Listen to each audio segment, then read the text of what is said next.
Salam jumpa mahasiswa FH Universitas Terbuka dalam mata kuliah kriminologi. Kita memasuki sesi yang pertama dan rekan-rekan diharapkan membaca modul pertama. Secara singkat modul pertama ini kita akan membahas tentang ruang lingkup studi kriminologi yang akan membahas pengertian objek studi kriminologi dan kaitan kriminologi dengan ilmu lainnya yang juga mempelajari kejahatan. Pada akhir sesi, mahasiswa diharapkan dapat menjelaskan pengertian kriminologi dan objek-objek kriminologi, menjelaskan keterkaitan kriminologi dengan ilmu lainnya. Nah, kita mulai dari definisi kriminologi. Kriminologi berasal dari bahasa Inggris yaitu kriminologi, yang berasal dari bahasa Latin yang terdiri dari dua kata. Yang pertama krimen, yaitu penjahat, berarti penjahat, dan logos yang berarti ilmu pengetahuan. Sehingga kriminologi secara terminologi itu ilmu yang membahas tentang kejahatan dan penjahat. Beberapa definisi yang disampaikan oleh para pemikir kriminologi atau ahli kriminolog. Yang pertama, Paul Topinat, kriminologi menghimpun berbagai kontribusi dari berbagai ilmu pengetahuan guna memberikan penjelasannya tentang sebab-sebab timbulnya kejahatan, pelaku kejahatan, serta upaya penanggulangannya sebagai wujud dari reaksi sosial terhadap kejahatan dan pelaku kejahatan atau penjahat.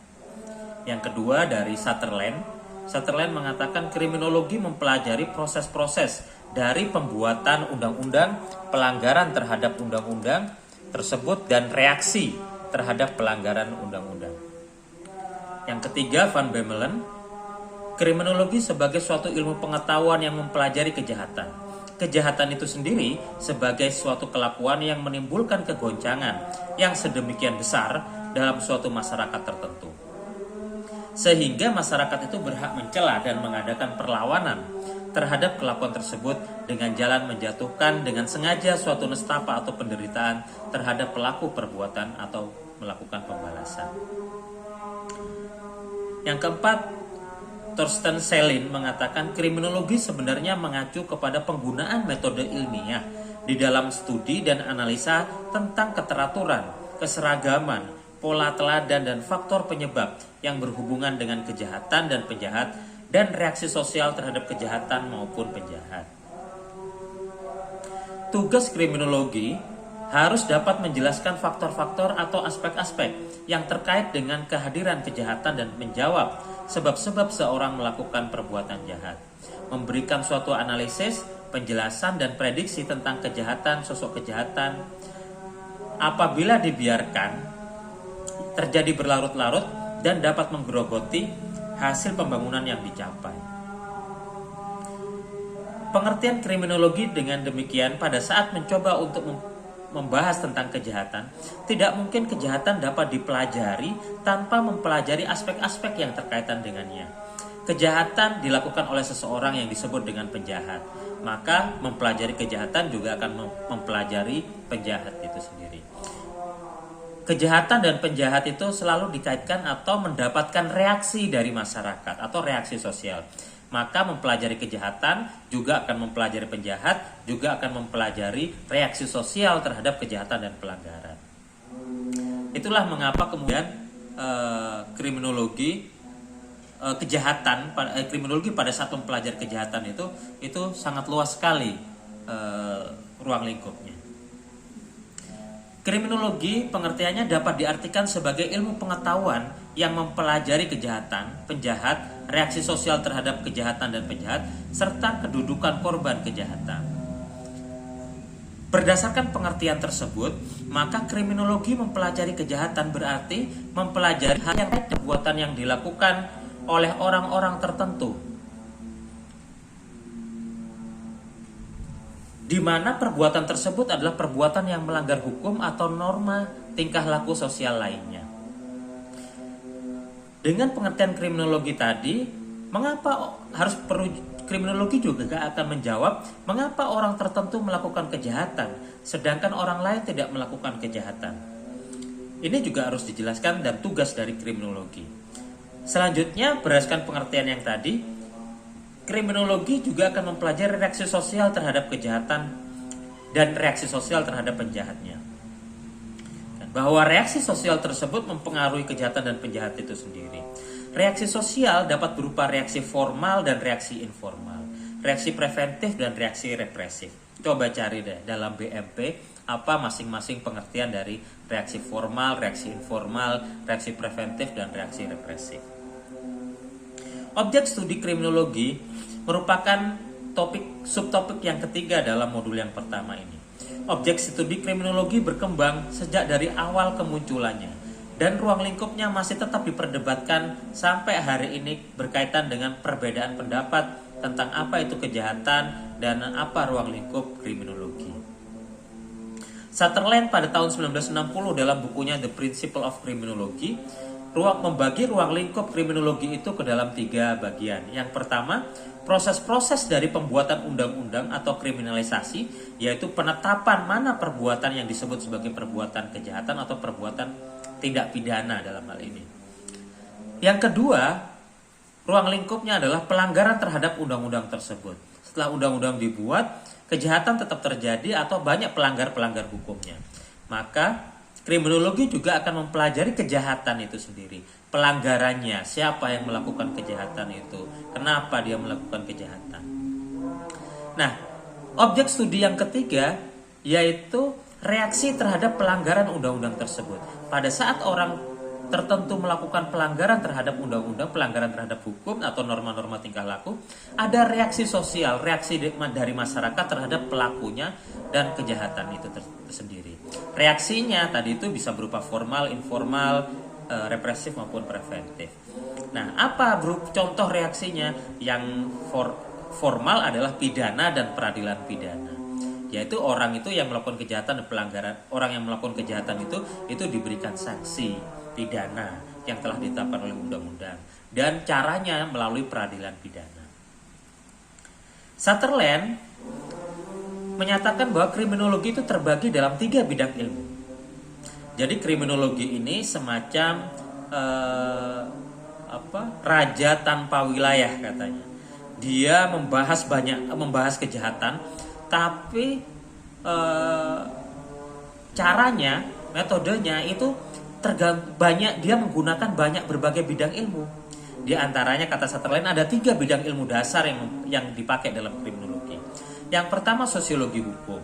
Sosiologi hukum mencari penjelasan tentang kondisi-kondisi terjadinya atau terbentuknya hukum pidana melalui analisis ilmiah.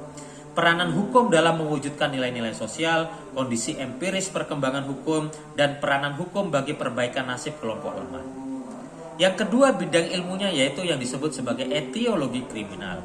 Dalam etiologi kriminal ini mencari penjelasan tentang sebab-sebab terjadinya kejahatan. Mengapa orang tertentu melanggar hukum, sementara orang lainnya tidak? Jawabannya di luar faktor hukum pidana. Mempelajarinya dari berbagai macam faktor. Bidang ilmu yang ketiga yaitu penologi. Dalam penologi ini menjelaskan sejarah perkembangan hukuman, teori-teorinya, teori-teori pidananya, penghukumannya, ada teori retribusi, ada teori utilitarian prevention atau deterrent, ada teori special deterrent atau intimidation, ada teori behavioral prevention atau incapacitation, dan yang kelima terakhir adalah teori behavioral prevention atau disebut sebagai rehabilitasi. Dan penologi juga membahas masalah korelasi antara penghukuman dan kejahatan, konteks penghukuman dan pelaksanaan penghukumannya. Manfaatnya berhubungan dengan upaya control of crime yang meliputi upaya preventif maupun represif. Herman Mannheim dengan menyetujui Thorsten Stehlen itu kemudian mengatakan bahwa objek kriminologi itu harus diperluas, bukan hanya kepada kejahatan yang telah ditetapkan oleh penguasa, tetapi juga mempelajari conduct norm atau norma-norma tingkah laku, yaitu norma-norma tingkah laku yang telah digariskan atau ditentukan oleh kelompok masyarakat di mana si individu merupakan anggota daripadanya. Menurut Mannheim, tidak saja perbuatan-perbuatan yang oleh penguasa yang dinyatakan dilarang, tetapi juga tingkah laku yang oleh masyarakat atau kelompok-kelompok masyarakat dinyatakan dianggap tidak disukai. Meskipun tingkah laku ini tidak dilarang atau belum dilarang oleh hukum pidana, juga merupakan objek dari kriminologi. Nah, dari situ kita bisa melihat bahwa apa itu kejahatan itu sangat luas, bukan hanya yang ditetapkan oleh hukum, bukan juga yang ditetapkan juga oleh norma-norma selain norma hukum. Nah, ibarat suatu lingkaran, kan? Ada lingkaran besar, di dalam lingkaran besar itu ada lingkaran kecil. Lingkaran kecil ini adalah kejahatan yang ditentukan oleh hukum pidana, yaitu tindak pidana, baik tindak pidana kejahatan maupun pelanggaran. Tetapi dalam lingkaran besar ini adalah perbuatan-perbuatan yang oleh norma sosial itu dinyatakan itu juga tidak disukai atau tidak dikehendaki, bukan oleh hukum pidana. Ya. Jadi ada norma besar, ada norma-norma sosial yang mengatakan juga ada kejahatan atau pelanggaran, ada hukum pidana yang di dalamnya itu juga termasuk dari lingkaran besar itu tadi. Nah, dengan demikian perkembangan objek studi kriminologi itu kemudian berkembang bukan hanya kejahatan, penjahat, reaksi sosial, tapi yang terakhir juga ditambahkan ada kedudukan korban dalam kejahatan. Kedudukan korban dalam kejahatan ini yaitu mempelajari korban antara lain dapat dengan mempelajari korban dapat memperkaya pengetahuan kita tentang modus operandi penjahat, motif dan upaya-upaya pencegahan kejahatan. Masuk kepada subtopik yang keempat, membedakan fokus perhatian kriminologi dengan bidang ilmu lain mengenai kejahatan dan penjahat. Seperti tadi disampaikan bahwa dalam bidang kriminologi ada sosiologi hukum, ada etiologi kriminal, ada penologi, yang terakhir perkembangannya karena mempelajari korban juga ada viktimologi. Dari keempat bidang ilmu ini apa perbedaan masing-masing? Yang pertama, sosiologi hukum lebih memfokuskan perhatiannya pada objek kriminologi yang pertama, yaitu kejahatan. Sementara etiologi kriminal lebih memfokuskan perhatiannya pada objek studi kriminologi yang kedua, yaitu penjahat. Penologi lebih memfokuskan perhatiannya pada objek kriminologi yang ketiga, yaitu reaksi sosial terhadap kejahatan maupun penjahatnya. Yang keempat, viktimologi memfokuskan perhatiannya pada objek studi kriminologi yang keempat, yaitu korban kejahatan.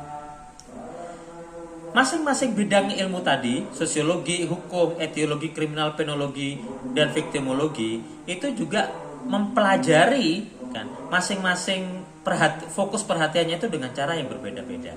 Pada saat sosiologi hukum mempelajari kejahatan, dia akan mempelajari hal-hal yang terkait dengan kondisi terbentuknya hukum pidana, peranan hukum dalam mewujudkan nilai-nilai sosial dan kondisi empiris perkembangan hukum.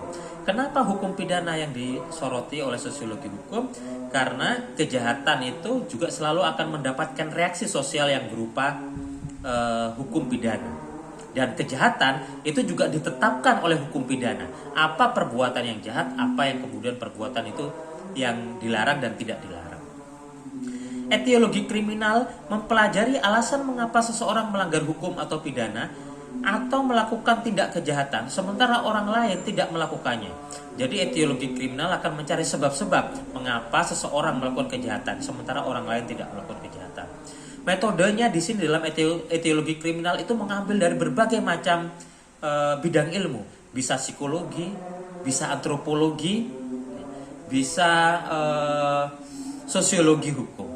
Jadi etiologi kriminal juga menggunakan berbagai macam bidang ilmu. Penologi mempelajari hal-hal yang berkaitan dengan berkembangnya hukuman dan manfaatnya yang berhubungan dengan control of crime. Jadi berbicara tentang reaksi sosial, bicara tentang sanksi, kan, manfaatnya bagi masyarakat, kenapa sanksi itu penting, apa teori-teori yang membenarkan suatu sanksi pidana, itu dibahas dalam penologi. Selanjutnya, viktimologi mempelajari hal-hal terkait dengan kedudukan korban dalam kejahatan, reaksi yang terjadi antara korban dan penjahat, tanggung jawab korban pada saat sebelum dan selama kejahatan terjadi. Subtopik yang kelima, yang terakhir, yaitu menjelaskan keterkaitan kriminologi dengan bidang ilmu lainnya. Kejahatan tidak hanya dipelajari oleh kriminologi. Kejahatan juga dipelajari oleh hukum pidana, tetapi kriminologi dan hukum pidana bukan suatu ilmu yang sama atau berbeda. Hukum pidana bersifat dogmatis, metodenya deduktif, sementara kriminologi berorientasi sebagai ilmu sosial dan metodenya empiris induktif. Hukum pidana memusatkan perhatiannya pada perbuatan yang dapat dipidana, menurut norma yang berlaku, sementara kriminologi memusatkan pada manusia yang melanggar serta lingkungan sosial dan pelanggarnya, serta sebab internal dan eksternal mengapa kejahatan terjadi. Kejahatan juga dipelajari oleh antropologi. Antropologi berkaitan dengan pada saat mempelajari kejahatan ini dilakukan dalam suatu konteks kebudayaan. Nilai-nilai kebudayaan mempengaruhi pelaku bertindak secara sosial. Kadang-kala ada seseorang yang melakukan kejahatan menurut hukum pidana, tetapi bagi pelakunya atau bagi pelanggarnya, dia merasa perbuatannya itu tidak memiliki nilai yang tercela atau bahkan ada aspek yang terpuji di dalamnya. Nah, kenapa? Karena dalam suatu lingkungan masyarakat, dalam suatu kebudayaan, itu kadangkala ada pembenaran mengapa seseorang itu melakukan perbuatan tersebut melalui nilai-nilai yang lain yang diakui oleh norma-norma sosial yang lain. Kriminologi kaitannya dengan psikologi. Psikologi menjelaskan kejahatan dan penjahat dilihat dari sudut ilmu jiwa. Kalau tadi ada kaitannya dengan ini berbeda dengan sosiologi. Kalau dalam psikologi dia melihat kejahatan itu sebab-sebabnya itu dari faktor individual. Kenapa seseorang itu melakukan kejahatan dari aspek kejiwaannya. Sementara kaitannya kriminologi dengan sosiologi akan berkaitan dengan melihat kejahatan dari konteks sosialnya. Sosiologi membantu kriminologi untuk menguak konsep dan pemahaman dari berbagai hubungan sosial yang terjadi, serta berbagai aspek yang merupakan produk daripada hubungan sosial tersebut, termasuk kejahatan. Kejahatan mau tidak mau dilihat sebagai suatu interaksi antara anggota masyarakat satu dengan anggota masyarakat yang lain, dan terjadi dalam suatu masyarakat tertentu dengan struktur masyarakat tertentu, dengan proses atau interaksi sosial tertentu. Yang terakhir, hubungan kriminologi dengan kriminalistik. Kriminalistik hanya dapat menjelaskan hal-hal yang bersifat teknis metodologis tentang terjadinya kejahatan, sedangkan kriminologi mencoba menguak aspek-aspek dinamis dari sebab-sebab kejahatan. Demikian yang bisa saya sampaikan sebagai suatu pengantar diskusi dalam modul pertama mahasiswa kriminologi FH/ISIP Universitas Terbuka. Jangan lupa apabila berkenan untuk melakukan subscribe dan like serta komentar dalam akun channel YouTube saya. Terima kasih, selamat belajar, selamat sampai jumpa dalam kesempatan yang akan datang. Salam tutor.